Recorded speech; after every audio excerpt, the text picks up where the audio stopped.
OK, takže ja ťa zdravím, ja som Ajo a toto je príručka malého zatvoreníka.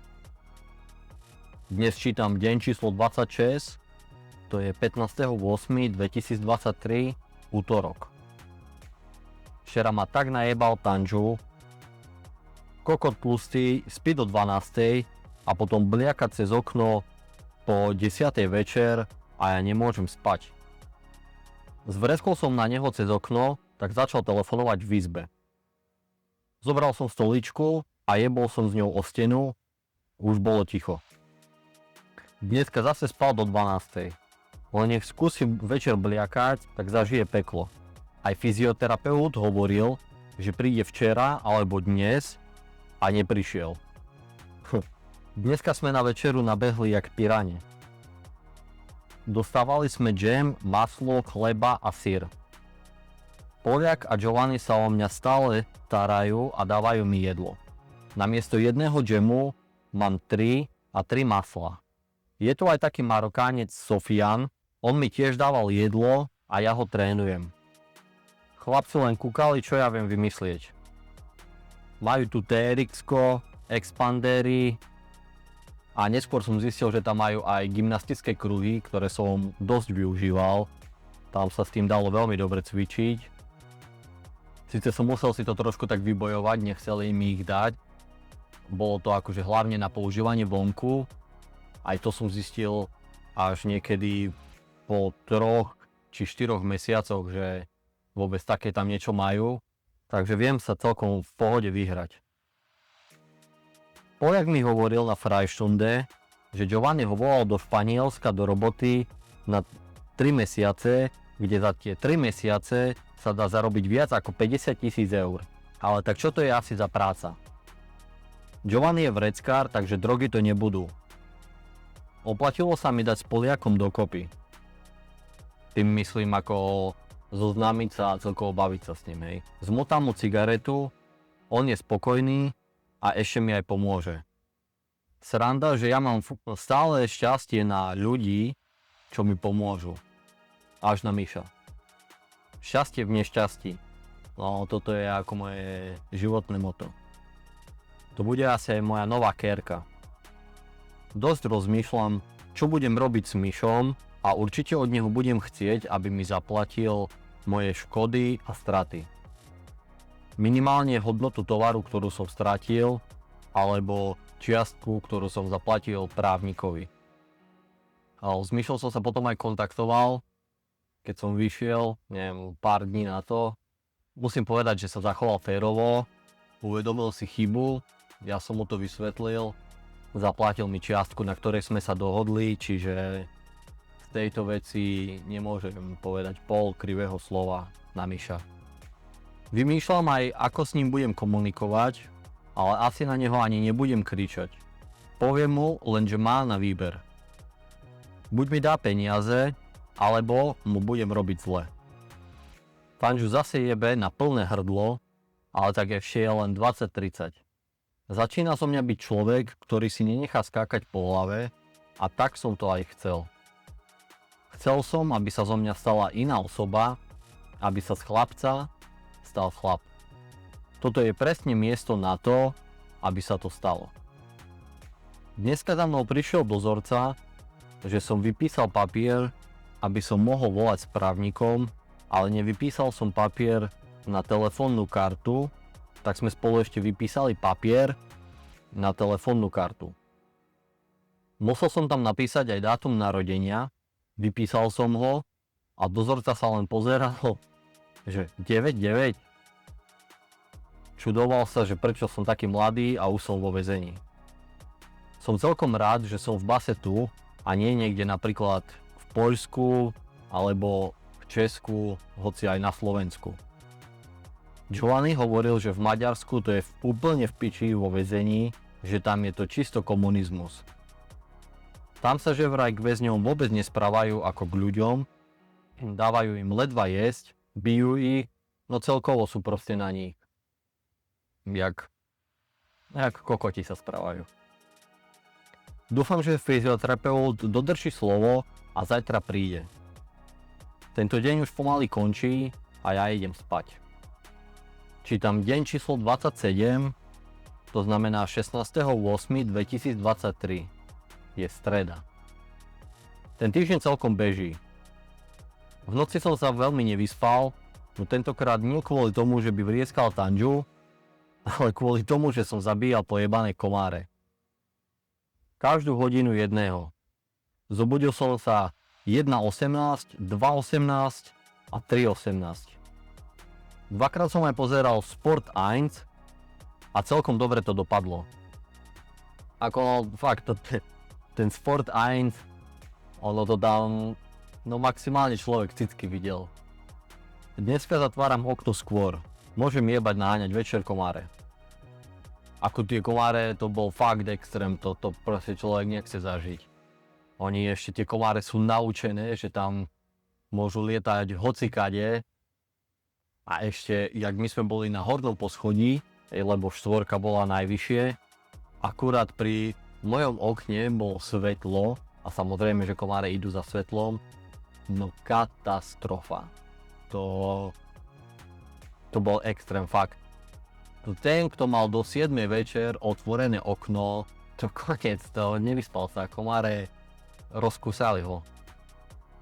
A ešte dookola bola aj voda, no a samozrejme pri vode sa liahli. Fakt ako extrém. Nedosť, že horúco, ešte aj komáre, a keď nie komáre, tak niekto bliaká cez okno. Giovanni mi zase dal obed.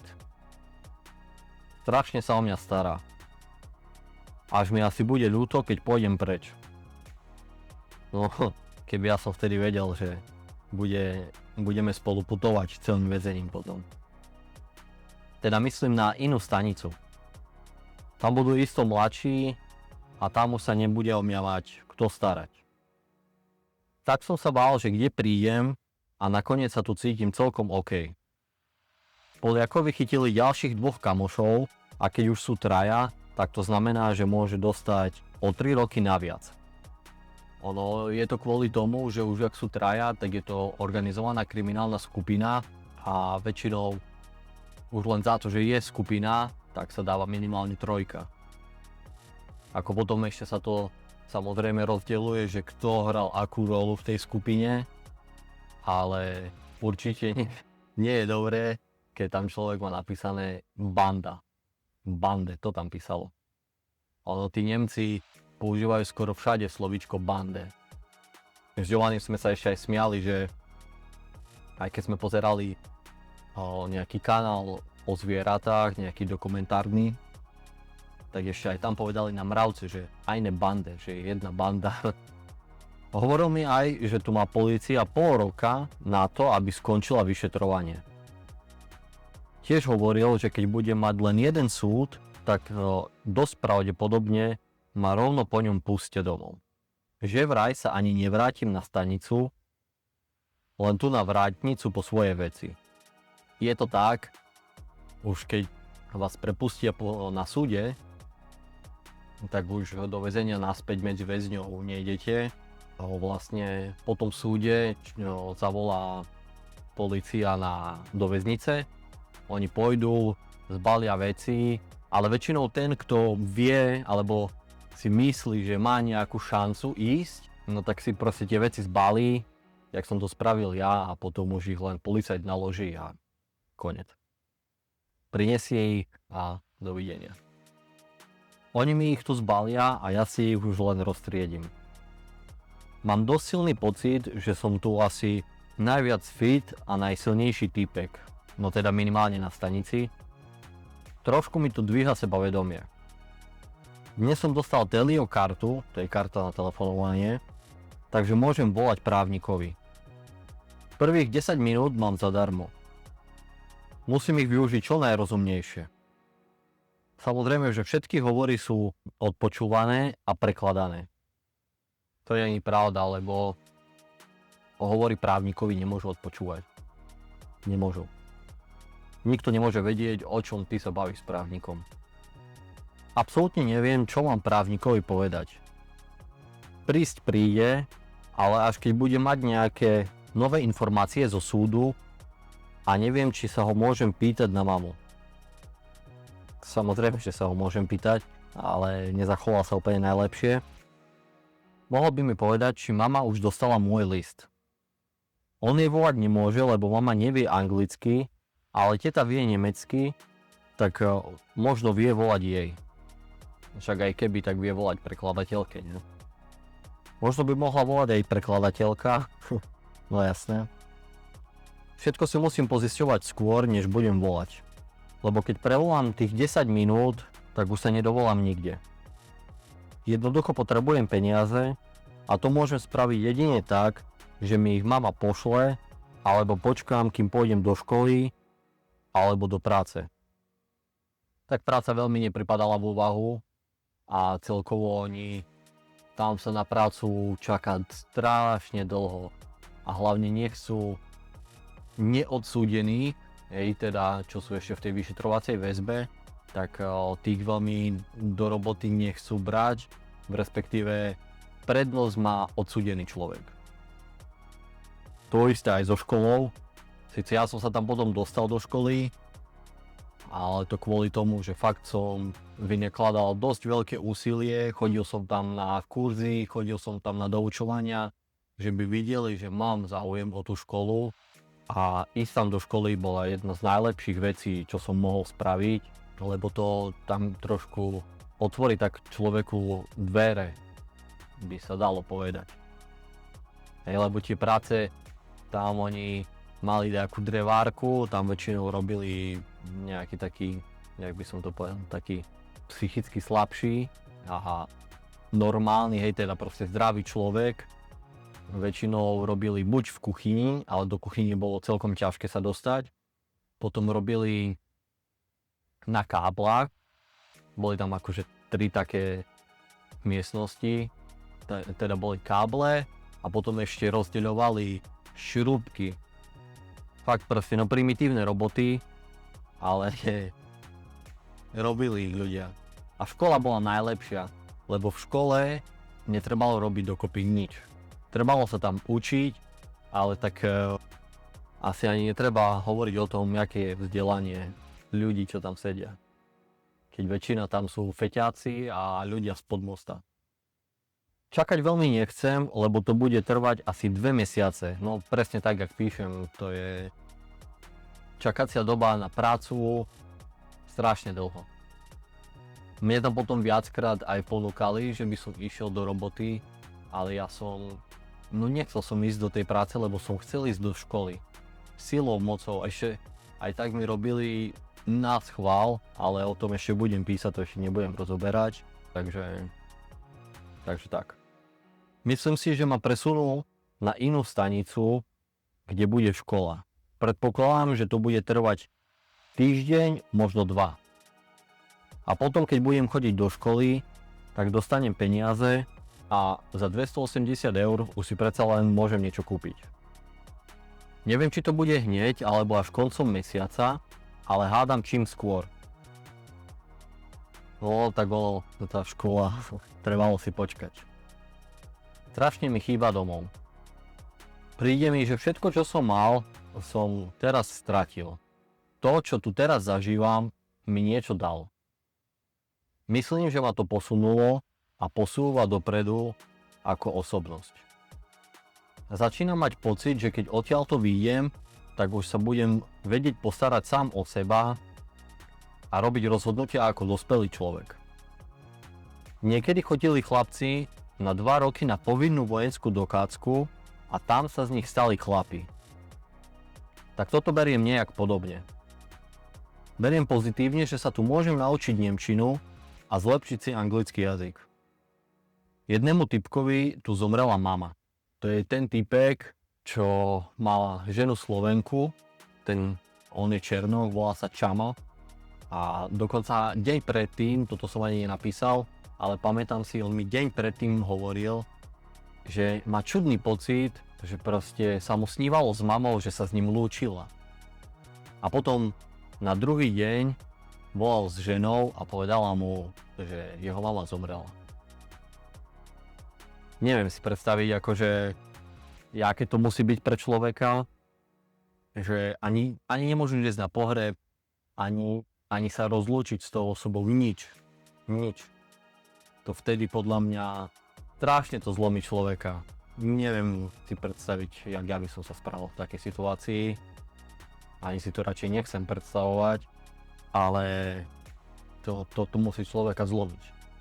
A keď nezlomí, že to nezanechá na ňom žiadne stopy, neviem, ja si myslím, že to ani nie je reálne, že by také dačo nezanechalo stopy. Je 20:00 a znova nejaký kokot bliaka cez okno, búchajú, vrieskajú. No tak to bolo z tej D3, tam boli tí dementi, oni tam strašné problémy mali. Kvôli tomu im prejebalo, že proste veľa fetovali. Strašne veľa fetovali a potom mali paranoje, mali zlé stavy. No a to nerobí dobre. Alebo fajčili ten spice a z toho im jeblo v hlave. Lebo proste napraskajú sa, potom jak sú dvere zamknuté, stačí len, že trošku nemajú to v hlave v poriadku a už to ide. Domino začne padať. Mám tu celkom dobrú zábavku. Sledujem pavúka, ako si na mreži robí pavučinu. Pavúčik ide celkom bomby. Giovanni mi hovoril, že po 2 mesiacoch by mi mali dovoliť volať mame. Dosť pravdepodobne. Takže ešte mesiac. Vôbec to tak nebolo. Legálne som s mamou hovoril asi až po 7 mesiacoch. 7,5 mesiaca, no tak nejak.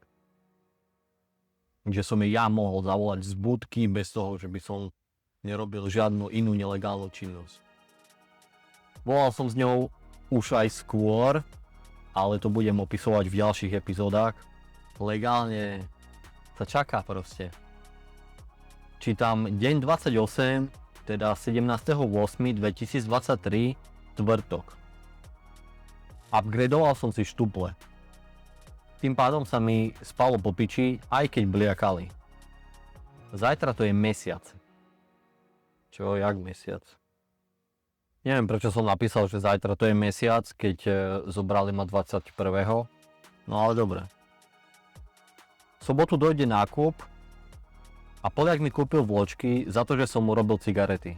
Fajne. Presne pre takéto príležitosti som si ten tabak odkladal. Poliak mi hovoril, on sa volá Adam, ja tu všade píšem Poliak, ale on sa volá Adam, takže budem ho oslovovať takto.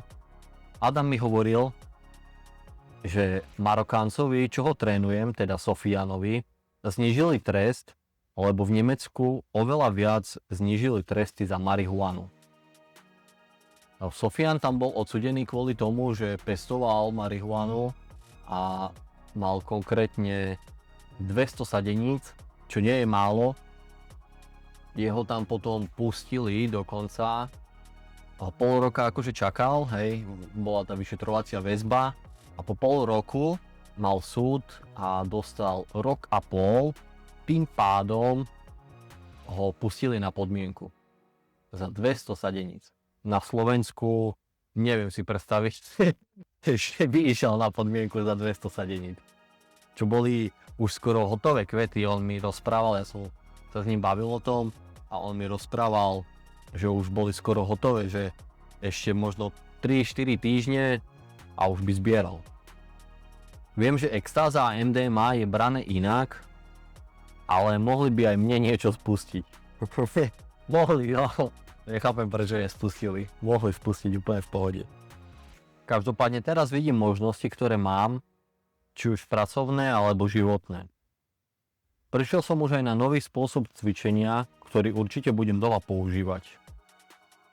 No, nepoužíval som. Ako pamätám si stamať veci, ale proste fitko je fitko. Ako som rád, že som trénoval taký väzenský tréning, aký som trénoval, proste to som vždy chcel skúsiť. Takže bucket list splnený, ale opakovať ho už asi nebudem. Už len z toho princípu. Čím ďalej, tým viac si verím a vnímam svoje možnosti, ktoré využijem, keď vyjdem. Raz za mesiac sa tu dá ísť strihať zadarmo, ale neviem, ako tu strihajú. Chlapi sa boli strihať a za 20 minút sa stihli vystriedať 4. Čiže predpokladám, že nestrihajú asi veľmi dobre. Tak je to bežný kadernícky strih, proste dá im to tam spraví narýchlo, dá aká postupka, skrátiť vrch, skrátiť boky, konec. Ono sa tam dalo mať aj vlastný strojček na strihanie, takže urobili si tam účesy oni, fejdy, všelijaké. Fakt, ako dobré účesy tam ktorí mali. Tiež mi tu poradili, že sa neoplatí platiť právnikom, lebo len zoberú peniaze od zúfalých ľudí a nič neurobia. Samozrejme nie všetci sú takí, ale čisto si to viem predstaviť, lebo topiaci sa aj slamky chytá. Hovorili mi to takí ľudia, ktorí si platiť právnikovi ani nemohli dovoliť. Samozrejme, že nájdu sa takí právnici, ktorí nepomôžu. Hej, sú dobrí právnici, sú zlí právnici, však samozrejme, každá profesia má svojho majstra. V tom momente, ak je človek vo väzení, on má automaticky očakávanie od toho právnika, že ho proste prepustia, alebo že zaplatím právnikovi a už to ani nebudem. Samozrejme záleží od závažnosti činu, ale väčšina ľudí tak či tak mi to radili tí, čo si toho právnika dovoliť nemôžu. Už väčšinou, keď zaplatili, tak aj to niečo dalo. Ale trebalo si nájsť ako dobrého právnika. Poradili mi aj nech volám právnikovi a dám mu potom údaje na Telio, aby mi tam vedeli dobiť peniaze. Prvých 10 minút má človek zadarmo, to už vieme. Inak ten starý kokotko, čo nás berie na cvičenie, mi zakázal vyrábať si opasok z TRX, lebo že už mám dosť veľké ruky. Ja som sa mu smial. Teraz už by som nepovedal, že to je kokotko. Ten starý, čo nás bral cvičiť, by som povedal, že bol jeden z najlepších ľudí tam. Ako samozrejme, je taký nesympatický zo začiatku, je svojský, ale je to strašne správny človek a na to, že je Nemec, tak je proste strašne správny. Keby nebolo jeho, tak ani by sme tam necvičili. On chodil do tej práce, aj keď nemusel. Ja som si to až potom uvedomil, ale jemu strašne záležalo na tom, aby väzni cvičili. A to nehovorím len kvôli tomu, že ja veľa cvičím, ale aj celkovo väčší pokoj je, keď väzni cvičia. A cvičilo sa tam akože fakt dosť. Robili sa tam kruhové tréningy, pravidelne sa tam robili súťaže, či v badmintone, vo volejbale. Sa mi zdá, že 3-krát či 4-krát do roka sa tam behal maratón. A to nielen akože, že len väzni behali. Tam sa mohli pridať aj ľudia zvonku. Ako za toto z toho starého uznávam. Stalo sa to tu heslo cvičenia. Big Arms. Tak ma volal. Mr. Big Arms. Aj tak budem cvičiť, aby som sa posúval. Že vraj tu nemajú radi, keď tu sú ľudia až veľmi veľkí. Že vraj sa potom bachári boja. Ako nečudujem sa, lebo fakt, že veľa tých bachárov malo také ruky jak paličky. Že keby bola nejaká vzbúra väzňov, no v pohode by vyhrali. V pohode.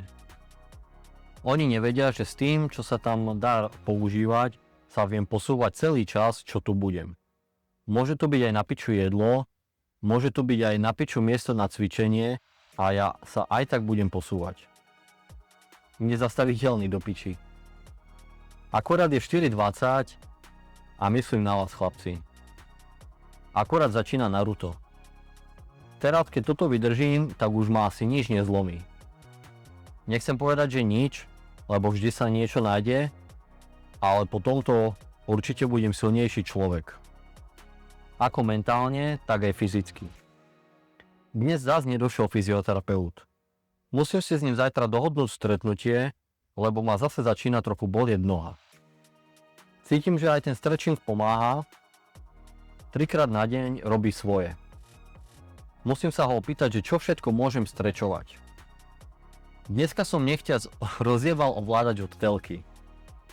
Myslel som, že mi ho dajú zaplatiť, Ale našťastie nový Hausarbeiter je v pohode týpek, nejak to obkecal, že mi dajú nový. On to má dokonca aj GameCube. Ale ja si ho pamätám, on, neviem, či tiež sa keby vo mne nevidel, alebo ja neviem, on takedy trénoval box. Taký bol aj sympatiák, ale neskôr som zistil, že to bola krysa. On mal proste on mal veľa rokov do odsedenia a musel sa dajak naučiť, že by tam fungoval. Väčšinou tí, čo robia Hausarbeitera, aj snitchovali dozorcov, preto ich vlastne aj brali tí dozorcovia inak. No a tak to aj bolo. Ako nie všetci, samozrejme, že nie všetci, ale väčšinou to tak bolo. Lebo Hausarbeiter má taký insight na to, že kto, čoho, koľko bere. No proste krysa. Ešte som u neho v izbe nebol, ale niekedy sa tam pôjdem pozrieť. On tu už je 10 rokov. 10 rokov. Toto je neskutočné, ja si neviem predstaviť. 10 rokov, koľko vecí tam človek zažije? 10 rokov. Ja som bol rok, necelý, a zažil som tam milión vecí. A on za 10 rokov, to už mu potom muselo prísť tak stereotypné. Jeden mi hovoril, že prvé 3 roky sú fajn, ale že už potom to ide pomaly. Neviem, čo je na tom pravdy, len on mi to povedal, no ale bral to celkom pozitívne. Predtým mal 8 rokov či koľko a potom bol na 2 týždne doma a tam po niekom strieľal, tak ho zobrali na ďalších 11. Proste psychiatria. Sú ľudia, ktorí bez podmienky alebo bez toho, že by boli vo väzbe, sa nevedia správať. Ako našťastie nie som ten typ, ale sú akoda, ktorí fakt extrémisti. Nechápem, čo za nápad dostal, že po 8 rokoch vyšiel z basy a po prvých 2 týždňoch triedal na takoho. No na čo? To... Neviem si toto predstaviť, ako neviem to pochopiť. Je to maximálne čudné. Ale inak je to celkom v pohode typek. Všetci tu máme nejaký príbeh. Ja viem, jak som toto mohol napísať, že hej, inak je v pohode, ako odsedel si 8 rokov, potom strieľal pod akom, teraz zase má 10, ale inak ako je úplne chill, v pohode, išiel by som s ním na pivo. Majú tu aj katalóg a že vraj sú tam aj slovenské knihy, aj české, aj anglické. Popozerám to zajtra a niečo si vyberiem. Abdul mi dneska hovoril, že na deň na osobu to tu stojí 180 eur. Ako ten život tam, hej, stojí 180 eur. Hej, elektrika, jedlo, aj celkovo to ubytovanie tam, tak to dokopy na deň na človeka stojí 180 eur. A Abdul, to je ten človek, ktorý tam potom bol odsúdený za terorizmus na 10 rokov. Čiže človek tu musí pracovať, aby to tomu systému vrátil. No a to je aj pravda. Stále rozmýšľam, ako sa mi tu nechce byť. Udivuje ma, že tu robím formu na chlebe a stále tu niečo tlačím do hlavy. Najčastejšie chleba. Chlieb náš každodenný daj nám jesť. Tak, chlieb náš každodenný daj nám jesť. Okrem obeda non-stop. Chleba, chleba, chleba. Ale sranda je, že robím progres. OK, takže ja ti ďakujem za to, že si to vypočul až do konca. Môžeš ma podporiť lajkom, komentom a zapni si sledovanie, aby ti neunikla žiadna ďalšia epizóda.